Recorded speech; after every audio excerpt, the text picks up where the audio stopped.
ఓ అద్భుతమైనటువంటి మ్యాచ్ ఇవాళ తాడో పేడో తెలుసుకునేటటువంటి మ్యాచ్.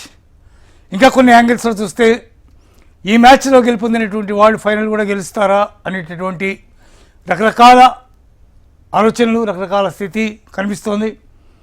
ఇట్లాంటి నేపథ్యంలో ఇవాళ జరగబోయేటటువంటి కీలకమైనటువంటి మ్యాచ్ ఎలిమినేటర్ 2 ఇది. దీంట్లో ఎవరైతే ఓడిపోతారో వాళ్ళు బయటకు వెళ్ళిపోతారు. గెలిచినటువంటి టీం ఫైనల్కి చేరుతుంది. ఆదివారం సాయంత్రం 7:30 గంటలకి ఫైనల్ జరగబోతోంది.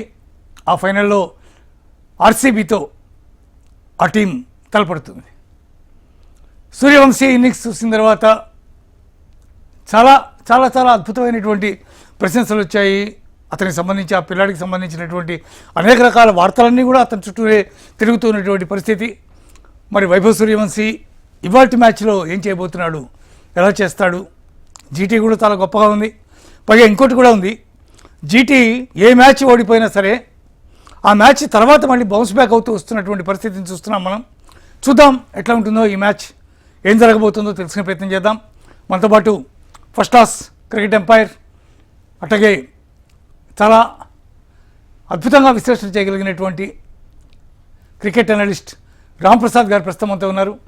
వారితో మాట్లాడి ఈ మ్యాచ్కి సంబంధించిన విశేషాలు తెలుసుకునే ప్రయత్నం చేద్దాం. రాంప్రసాద్ గారు నమస్కారం. రాంప్రసాద్ గారు నమస్కారం.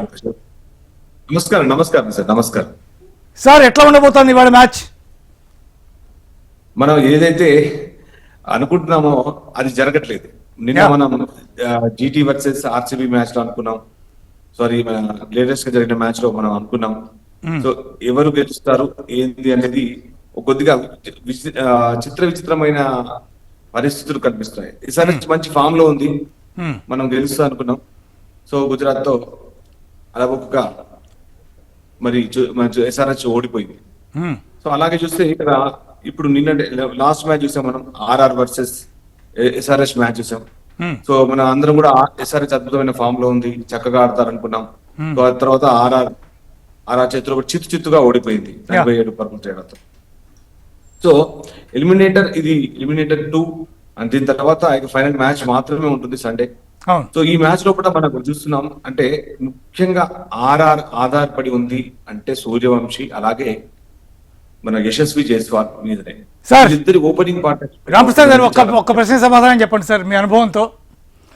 వైభవ్ సూర్యవంశీని కొట్టనీయకుండా వైభవ్ సూర్యవంశీని అవుట్ చేసేటటువంటి పద్ధతిలో బౌలింగ్ జరగలేదా, లేకపోతే బౌలింగ్ ఎంత అద్భుతంగా చేసినా సూర్యవంశీ కొట్టాడా?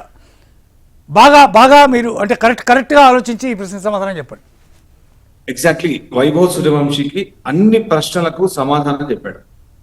యాక్చువల్ గా మన మ్యాచ్ ముందు అతన్ని 3 విధాలుగా అవుట్ చేస్తాం, చాలా మాకు ప్రణాళికలు ఉన్నాయని చెప్పిన ప్యాట్ కమిన్స్, ప్రపంచ ప్రఖ్యాతిగాంచిన బౌలర్ అతను, అలాగే 2 వరల్డ్ కప్ సాధించిన కెప్టెన్ కూడా, అలాగే టెస్ట్ ఛాంపియన్షిప్ నెగ్గిన జట్టు కెప్టెన్ కూడా. అతను ఇంత అనుభవం ఉన్న మరి ప్యాట్ కమిన్స్ కూడా వైభవ్ సూర్యవంశీని ఏం చేయలేకపోయాడు. కానీ ఈ రోజు మాత్రం అతనికి రబడాతో ఖచ్చితమైన రబడా ప్రశ్న సంధిస్తాడు. దానికి మరి ఏ విధమైన సమాధానం చెప్తాడు అనే దాని మీదనే మ్యాచ్ ఆధారపడి ఉంటుంది. వైభవ్ సూర్యవంశీ ఎందుకంటే Rabada is different, Pat Cummins is different. Rabada మరి ఎన్నో మ్యాచ్లు ఒట్టి చేత్తో గెలిపించిన సందర్భాలు ఉన్నాయి సౌత్ ఆఫ్రికాకి. అలాంటి మీకు తెలుసు, ధోనిని ఒక ఎండ్ లో పెట్టి కూడా రబాడా ఎన్నో మ్యాచ్లు గెలిపించాడు సౌత్ ఆఫ్రికాని. అది మీకు అనుభవంలో ఉంది. సో మనం కూడా ఎన్నో మ్యాచ్ డిస్కస్ చేశాము రబాడా.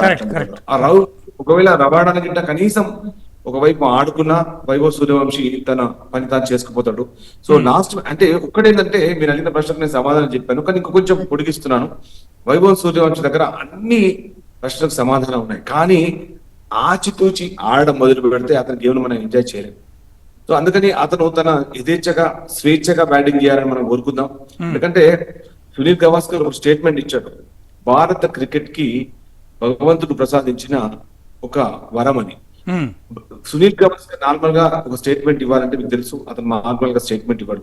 కానీ అతని నోట్ నుంచి ఒక వ్యాఖ్యానం వచ్చింది, ఏంటంటే వైభవ్ సూర్యవంశీ గురించి. ఇలాంటి వ్యాఖ్యానం సచిన్ టెండూల్కర్ చేశాడు, అలాగే సేవాగ్ చేశాడు, అలాగే మిగతా అందరూ కూడా హర్భజన్ సింగ్, యువరాజ్ సింగ్ అందరూ కూడా అతన్ని కీర్తిస్తున్నారు. ఎందుకంటే he just 15 years old. So అతని దగ్గర అన్ని ప్రశ్నలకు సమాధానం ఉన్నాయంటే అనుభవం అయితే ఇది 2వ సంవత్సరం ఐపీఎల్ ఆడుతుంది. సో అనుభవం అయితే అతనికి 2వ ఐపీఎల్ అనుభవం ఉంది. ఫస్ట్ క్లాస్ క్రికెట్ కూడా అతను ఎక్కువగా ఆడలేదు, అతను ఆడలేదు అనుకుంటా. అలాగే ఇండియా అండర్-19 ఆడాడు. సో అతని ఆ అనుభవం చాలా మనకు కనిపిస్తుంది. ఎందుకంటే లాస్ట్ ఐపీఎల్ కి ఈ ఐపీఎల్ కి అతని దగ్గర పరిణతి చాలా ఉంది, మెచ్యూరిటీ చాలా కనిపిస్తున్నాడు. అన్ని బౌలర్లు ముఖ్యంగా ఫాస్ట్ స్పిన్ అనుకూలంగా 29 బాల్స్ లోపల, అంటే జస్ట్ 28 బాల్స్ లోపల 97 runs. It is unbelievable. 12 sixes, అన్ని రికార్డు కూడా తుడిచిపెట్టుకుపోయినాయి, అన్ని రికార్డులు కూడా వేధించాడు.